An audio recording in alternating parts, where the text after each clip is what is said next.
It's time for My Favorite Husband, starring Lucile Ball. Hello, everybody.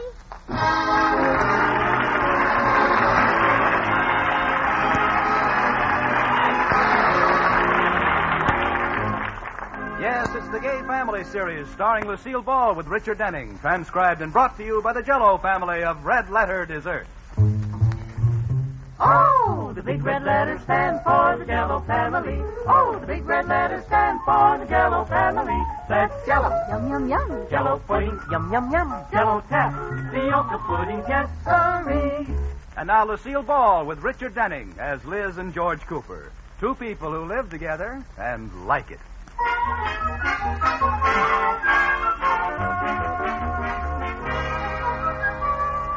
As we look in on the Coopers, it's morning. George is at breakfast while Liz is out in the kitchen talking to Katie, the maid. Katie, you've been with us for 10 years now, and I think it's high time I told you how much I appreciate you. Well, thank you, Mrs. Cooper. Really, Katie, you've been loyal, faithful, trustworthy, and the most efficient cook and housekeeper in town. Thank you, Mrs. Cooper. How much do you want to borrow?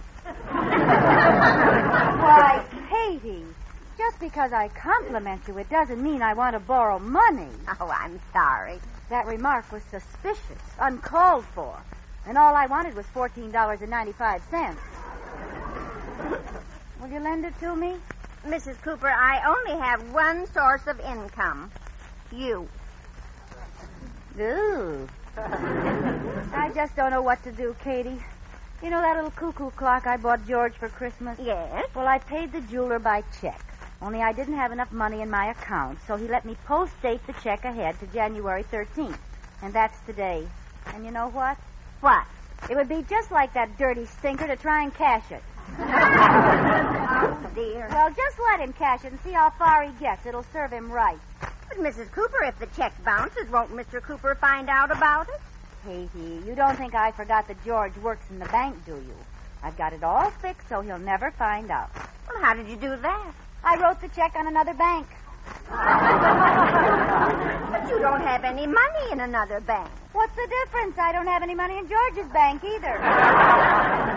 But can't they put you in jail for writing a check where you don't have an account? Sure, but after all, what's... Ah! They could put me in jail. I didn't think of that. Liz, come on in to breakfast. I'll be right there, honey. Oh, I wonder if George can be smooched into a lending mood. Oh, has my big, wonderful, handsome husband been lonely for his loving little baby girl, huh? What are you after, Liz? Well, I'm batting 0 today. I'm not after anything. Really? Yes, really. So happens I was just thinking about how much I love you. And I was just going to tell you about it. Well, now I won't. Oh, go ahead. No. Please? Well, George, we've been married for 10 years now. And I just want you to know that you've been loyal, faithful, trustworthy, and the most efficient cook and housekeeper in the whole... Oh, no. What? You've been devoted, affectionate, and the best husband in the whole world. Give me a great big kiss.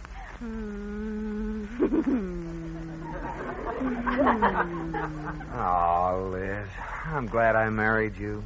That kiss was worth $1 million. Really? $1 million? Absolutely. How much was it worth in cash? Cash? Yeah, how much? 100,000? 1,000? $14.95? Liz, do you need money again? Well, I wasn't going to say anything, but now that you've wheedled my secret from Liz, me, do you by any chance remember our New Year's resolutions? Yes. What were they? You agreed to forfeit $25 every time you borrowed money from me. And I agreed to forfeit $25 every time I dropped cigar ashes on the rug. I'd say you had that hindsight, too. Here, you've already broken your resolution, and it's only January the 13th. Yeah, that's the best I've done in 10 years. Oh, Liz. Anyway, I haven't broken it. I didn't ask you to lend me any money. No, that's true. You wouldn't want to give me some, would you? No. Well, all right then. George Cooper, will you lend me $15? You're sure that's what you want? Yes. It'll cost you $25 forfeit. I don't care. I have to have the money. Now, remember, if you start to borrow, you'll just get in deeper and deeper. Look, Dale Carnegie, I need the money. So lend me $15 and I'll owe it to you. Oh, no, you forgot the forfeit. If I give you the 15, you'll owe me 40.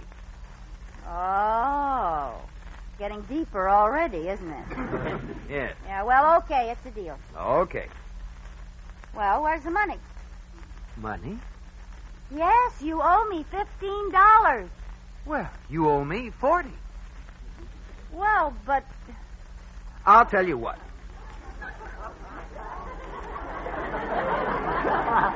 We'll just take the 15 off the 40, and you only owe me 25. Well, that's better.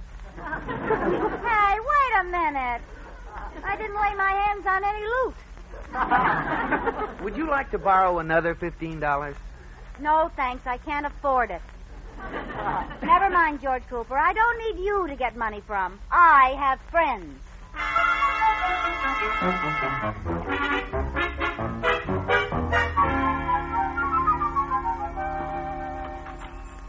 Hello, Mrs. Cooper. Oh, hello, Marie. They told me Mrs. Atterbury was here at your beauty parlor. Oh, yeah. She's in 7, I think. By the way, Mrs. Cooper, do you want to touch up? You're showing your true colors. Oh, you mean my part? Part? It looks like a fire break. I'll see if I have enough hen in stock. Never mind, Marie. I can't afford a touch-up till, well, a couple of weeks. You won't need it then. You'll be a brunette. Well, let's see how I make out with Mrs. Atterbury. Where is she? Oh, let's try number 7. Oh, yeah. There she is under that mud pack. How can you tell? I wrote her name across the forehead. Oh, Iris, you've got to do me a favor. She can't answer you. That mud pack dries pretty hard. Wouldn't her husband like to get her in this condition?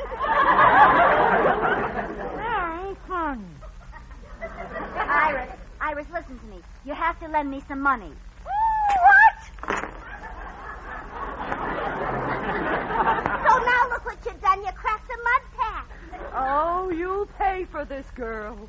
What a terrible thing for you to say. What did I say?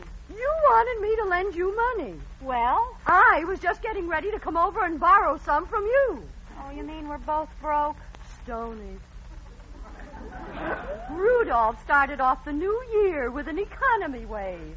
So did George. I guess it's in the air. Darn those Russians anyway. Liz, what do you need money so badly for? Well, you know that little cuckoo clock in George's office? Clean your head back, Mrs. Atterbury. I'll pluck your eyebrows. Oh, okay. Oh! Gently, Marie. I'm sorry. Dull tweezers. Well, I paid for the clock with a post-dated check, and it's due today. Well, the what? Cashier at the bank will put it through for you. He always does. Marie, be careful. Well, that's just it. I didn't want George to find out, so I wrote it on another bank. Oh, fine. Well, look, Liz, why don't you call up the jeweler and ask him to hold the check a few more days? Oh, I don't think he will. He doesn't like me. But I guess it's worth a try.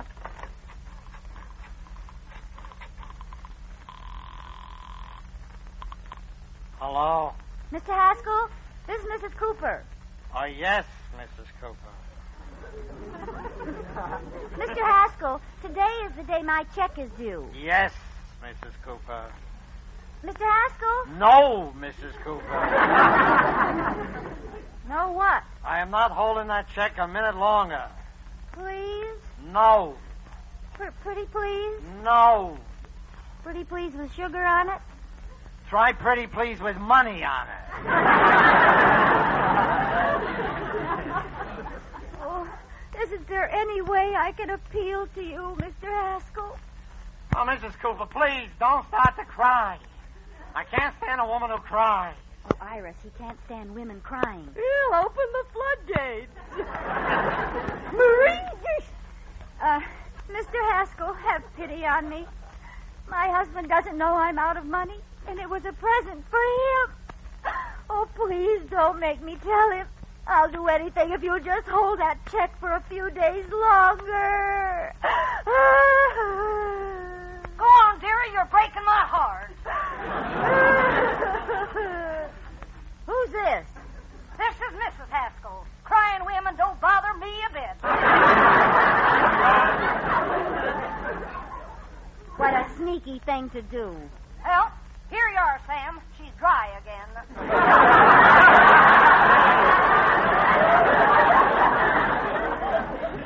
Well, Mrs. Cooper, I'm taking that check down to the bank this afternoon, and there better be something there to cover it. There will be a little stamp marked insufficient funds. Well, if that happens, your husband will have a little wall marked no cuckoo clock. You wouldn't take that clock back. I'm sorry, Mrs. Cooper. No ticky, no talkie. But Mr. Haskell. What is it, honey? Nothing. Goodbye. Well, I'm dead. Come on, let's go. Where? We've got to get that clock out of George's office before Mr. Haskell does.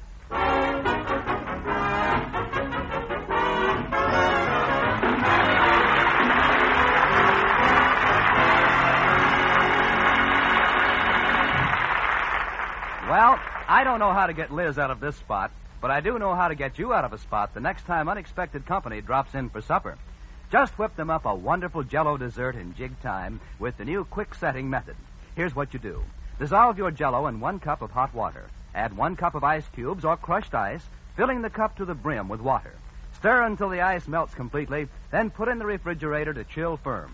And in just about 1 hour, you have a beautiful finished Jell-O dessert all ready to set on the table. It's a lifesaver for last-minute company or busy weekends or for any time at all. And all 6 delicious Jell-O flavors make the high spot of any meal. Strawberry, raspberry, cherry, orange, lemon, and lime. Bursting with fruit-rich goodness and shimmering with gay color. So look for those big red letters on the box. They spell Jell-O, and it's Jell-O for red-letter desserts. Jell-4. And now back to Lucille Ball in My Favorite Husband.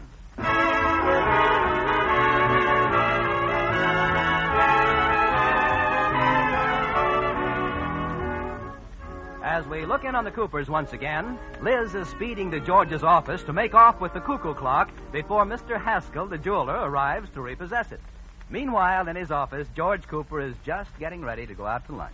I'll be back in about an hour, Miss Russell. I'm going to lunch. All right, Mr. Cooper. Chew everything thoroughly.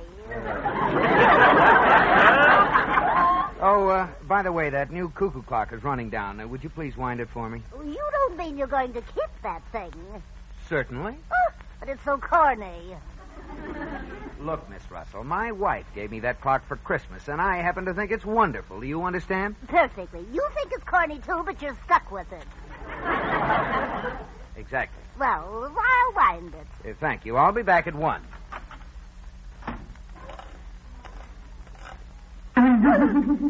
Oh, dear. Oh, I must have wound it too tight. Well, I'll just take it along with me. Maybe I can get it fixed on my lunch hour.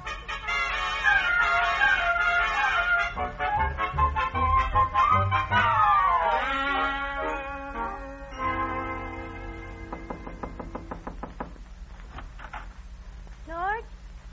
Miss Russell? George?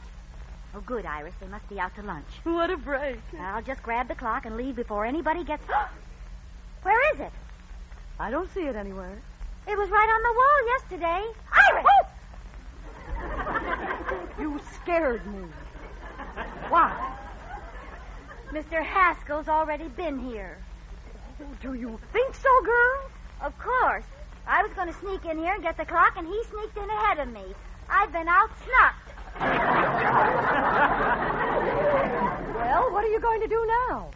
I'll tell you what. I'm going down to Haskell's and give him a piece of my mind.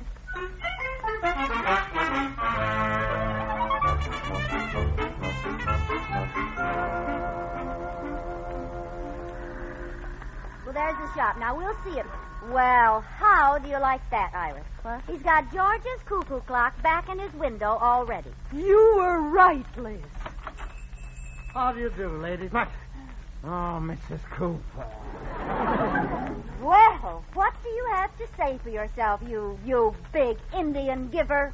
What? You should be ashamed sneaking into my husband's office and taking that clock back. I took that clock back? See, Iris, he admits it. Now, look, Mrs. Cooper. I haven't even tried to cash your check yet. My wife left to take it to the bank not 5 minutes ago. Ha! Now, I've been busy all day. I haven't been out of the shop. Ha! It's the truth. Ha! Thank you, Iris. If it's the truth, then how did my clock get back in your window? I suppose it's a homing cuckoo.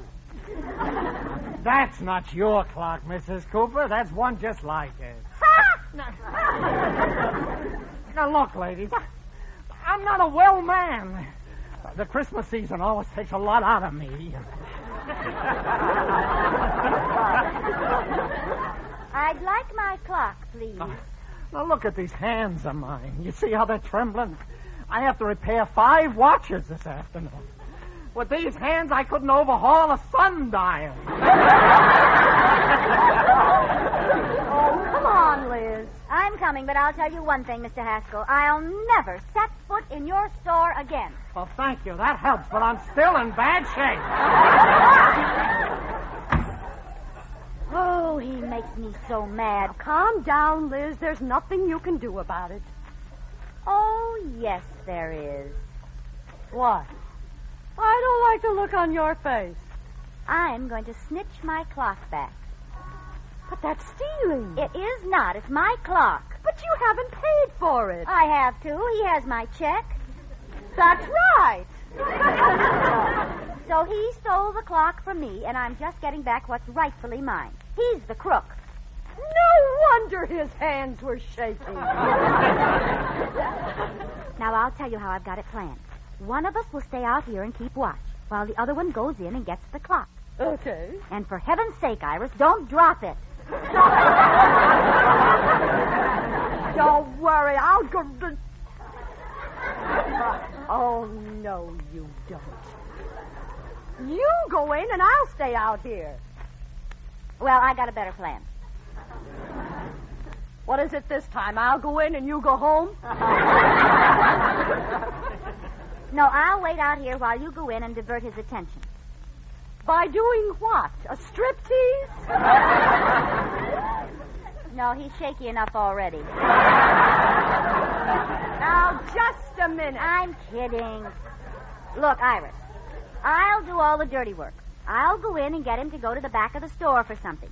When he's back there, I'll whistle, and all you have to do is come in, take the clock, and leave. That's all. It's the only way. Then he can't suspect me because I'll be in there all the time. Well, all right. But if I'd known we were going to pull a job, I'd have worn my bulletproof corset.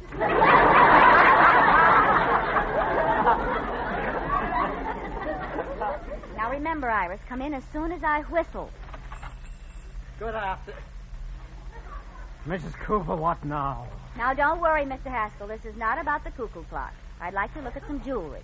No. If I make a big enough sale to you, I can go bankrupt. Now, it's not for me. It's for Mr. Atterbury. He wants to buy his wife a present. Oh. What does he want? Oh, he wants, a watch. Oh, fine. Here are all my watches right here in this case. You don't have any in the back room? No, they're all right here in this case. Oh. Where do you keep your diamonds? In a case in the back row. He'll take a diamond. How many carats? Carrots? Yeah, that's how we measure the size of diamonds. Now, how many carats? 2 bunches.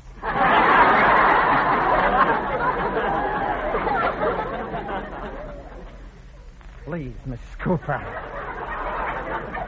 How many carats? 1, 2, 3... 15.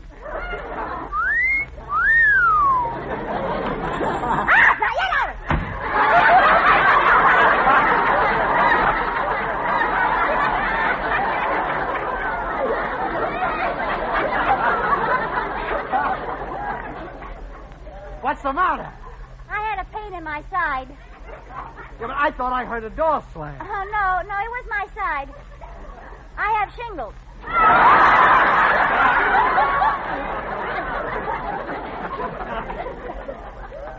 Oh. Well, I'll go get a diamond for you. Be right back. Okay.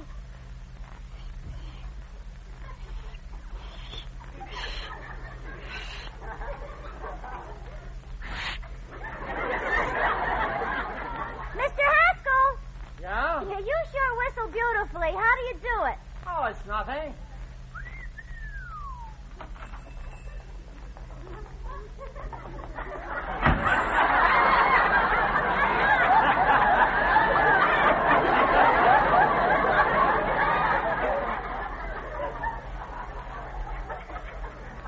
Would you like me to whistle your chorus from Come to the Stable, Mabel? Huh?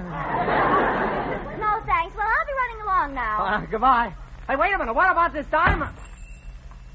Here I am, it's over here. Good, give me the clock. I'll hide it under my coat. Here. Do you think we can sneak it back to George's office? We can try. Can you see it under my coat? Yeah, you look a little bulgy. Ooh,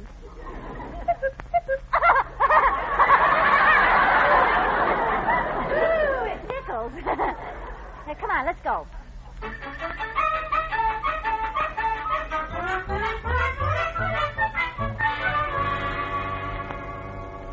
Oh, I hope they're not back yet. Hello, Mrs. Cooper. Oh, hello, Miss Russell. Hello, Mrs. Atterbury. What brings you two downtown? Oh, nothing much. We just had some time on our stomachs. Hands. Is Mr. Cooper in? No, he's not back from lunch yet. Oh, good. We'll wait for him in his office. Now, to get this clock on the wall before George... Ah! Iris, look! There's a cuckoo clock on the wall. There were two of them. Oh, dear. I stole Mr. Haskell's clock. What'll I do? Back to Haskell's? Come on. We've got to unsnitch it. Or we're stuck with a hot cuckoo on our hands.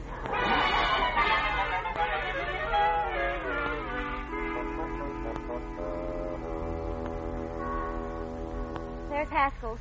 Now, how are we going to get the clock back in, Iris? Wait a minute. Look through the windows, Liz. Huh? There's no one in there. He must be in the back of the store. Now's our chance. Okay, come on. Well, that's the whole story. Oh, here he comes. Well, I told you everything I know about it, officer. He's got a policeman with him. Let's make a run for it. Mrs. Cooper. Mrs. Atterbury. Too late. Keep your coat buttoned. Mrs. Cooper, the most dreadful thing has happened. It's been a robbery. No. Oh. That's right, miss.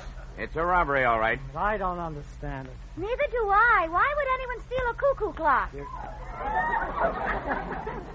How do you know it was a cuckoo clock? That's a very good question.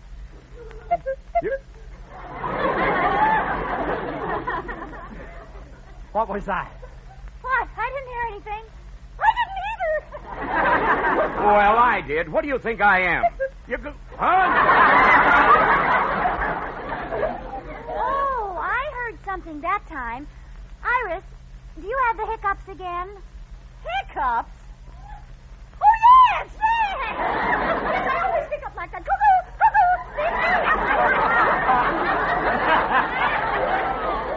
I'm not so sure. Honestly, officer, would I lie to you? I heard two of them. How do you like that? I have them, too. Cuckoo, cuckoo, cuckoo, cuckoo. Hold on. Hold on. Hold it! Mrs. Cooper, I have a feeling you've got that clock hidden under your coat. So do I. Come here. You can't touch me without a search warrant. You're under arrest. No, wait, officer, wait. There must be some explanation for this. Oh, there is, Mr. Haskell. I thought you took George's clock, but I found out it was being fixed. I'll tell you what I'll do, Mrs. Cooper. I'll drop the charges if you just pay me for the clock and settle all this. All right. Oh. Do you mind if I write you another check? My hands are starting to shake again. All right, write me a new one. Well, can I date it a little ahead? Oh. Now, this is the 13th. Dated the 20th. All right. There you are. Here's your check. Thank you. And here's your clock. No. Oh, please, Mrs. Cooper. Go away and leave me alone. All right, come on, Iris. Goodbye, officer. Goodbye. Well, Liz, I suppose you think you're pretty smart. Yeah. Oh, you're just as bad off as you were before. You only have a week to get the money. No, I've got plenty of time. Well, how do you figure? You dated the check January the 20th, didn't you? Sure, January the 20th, 1953.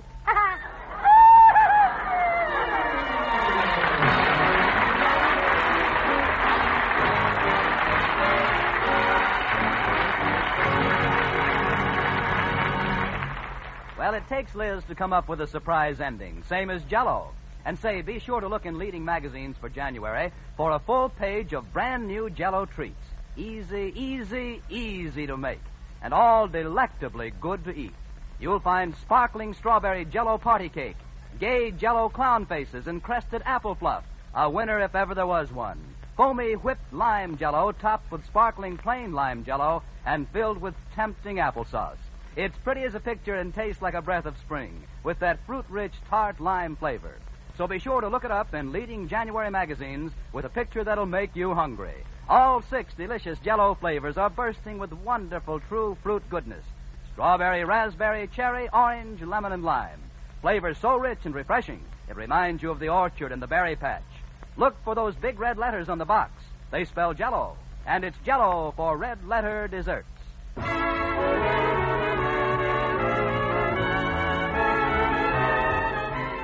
You have been listening to My Favorite Husband, starring Lucile Ball with Richard Denning, and based on characters created by Isabel Scott Rorick. Tonight's transcribed program was produced and directed by Jess Oppenheimer, who wrote the script with Madeline Pugh and Bob Carroll, Jr. Original music was composed by Marlon Skiles and conducted by Wilbur Hatch. The part of Iris Atterbury was played by Bea Benaderet. Hans Conried played by Mr. Haskell. The part of Katie the maid was played by Ruth Parrott. Be sure to watch for Lucile Ball as a would-be cosmetic dealer in her latest picture, The Fuller Brush Girl. Does coffee make you nag? It's the caffeine in coffee that really does it. The caffeine in coffee that turns an angel into a shrew. So if coffee makes you nag. Switch to Sanka Coffee, the regular or the instant. Sanka Coffee has 97% of the caffeine taken out. Sanka Coffee can't make you nervous or jittery. Sanka Coffee can't steal your sleep. So if coffee makes you nag. Switch to Sanka Coffee. Sanka Coffee. Sanka Coffee. Be sure to listen to Lucile Ball in My Favorite Husband again next week, presented by... Oh, the big red letters stand for the Jell-O family. Oh, the big red letters stand for the Jell-O family. That's Jell-O. Yum. Jell-O pudding. Yum. Jell-O tap. Fioca pudding gets stirring. The name Jell-O is a registered trademark of General Foods. Bob Lamont speaking. This is CBS. The stars address the Columbia Broadcasting System.